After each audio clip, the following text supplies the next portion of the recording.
UTL solar लावणार आणि सबसिडीही मिळवून देणार। महाराष्ट्रात 2024 ला महायुतीचं सरकार येईल ही काळ्या दगडावरची रेघ। मात्र 2029 मध्ये एकट्या भाजपच्या जीवावर सत्ता स्थापन करायची। मुंबईतून अमित शहांचं भाजप कार्यकर्त्यांना आवाहन। मोदी सरकार आता कोड्या घेऊन सत्तेत, भाजप महाराष्ट्रात 10 ते 15 वर्ष सत्तेत दिसणार नाही। शहांच्या भाजप बैठकीतील वक्तव्यानंतर वडेट्टीवारांची प्रतिक्रिया।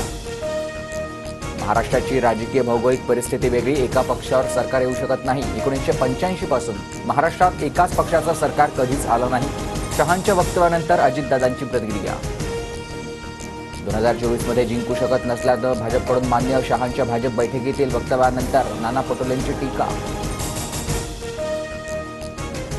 लाडक्या बहिणींना भाऊबीजेची ओवाळणी देणार। ऑक्टोबर आणि नोव्हेंबरचे पैसे 10 ऑक्टोबरच्या आत खात्यात जमा होणार। अजित पवारांची ग्वाही। लाडकी बहीण योजनेचा हप्ता चुकवू नका, जास्तीत जास्त प्रचार करा। मध्य प्रदेशात लाडकी योजना सुपरहिट ठरली आहे। अमित शहांची माहिती। मुकेश अंबानी आणि मुख्यमंत्री शिंदेंची रात्री 1 वाजता वर्षा निवासस्थानी भेट। रात्री 10 वाजता मुकेश अंबानी आणि उद्धव ठाकरेंची ही भेट।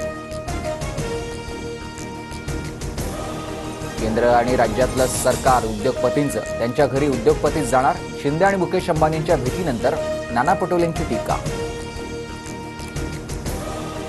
लोकसभेत वोट जिहाद पाहायला मिळाला। संघटित मतदानामुळे काही लोकांचा आत्मविश्वास वाढलाय। देवेंद्र फडणवीसांचा दावा। मुस्लिमांच्या मतांना वोट जिहाद म्हणणाऱ्या फडणवीसांनी महाराष्ट्राची माफी मागावी। नाना पटोले आक्रमक। तर लव जिहादबाबत कारवाई करताना धर्माविरोधात बोलणाऱ्या आमदारावरही कारवाई करा। पटोलेंचा नितेश राणेंवर निशाणा। दसऱ्याच्या मुहूर्तावर विजयाची यादी बाहेर पडलेली असेल। घट बसण्याच्या जवळपास, जागा आउट ऑफ फायनल होईल। महाविकास आघाडीच्या बैठकीनंतर जितेंद्र आव्हाडांची प्रतिक्रिया।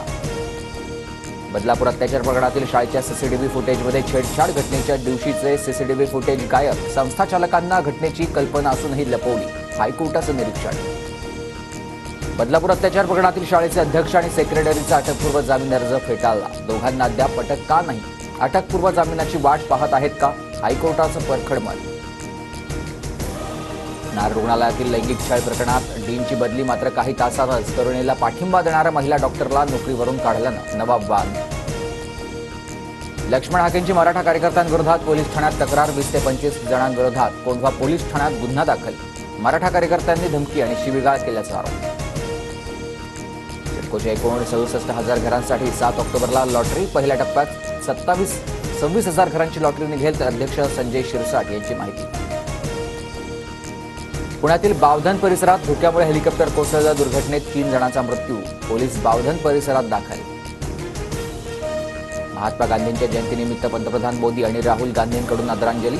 तर मुंबईतील सीलिंगवर महात्मा गांधी यांचं 3D छायाचित्र।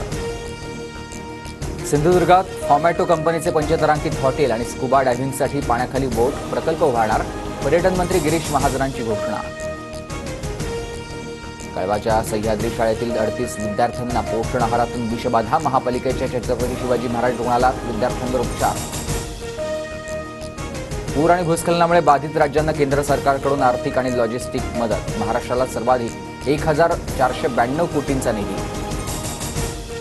मध्य रेल्वे पुन्हा विस्कळीत। कर्जत आणि कसाराकडून CSMTकडे येणाऱ्या गाड्या 5 ते 10 मिनिटं उशिरानं। इराणकडून इस्रायलवर सर्वात मोठी UTL सोलार लावणार आणि सबसिडीही मिळवून देणार।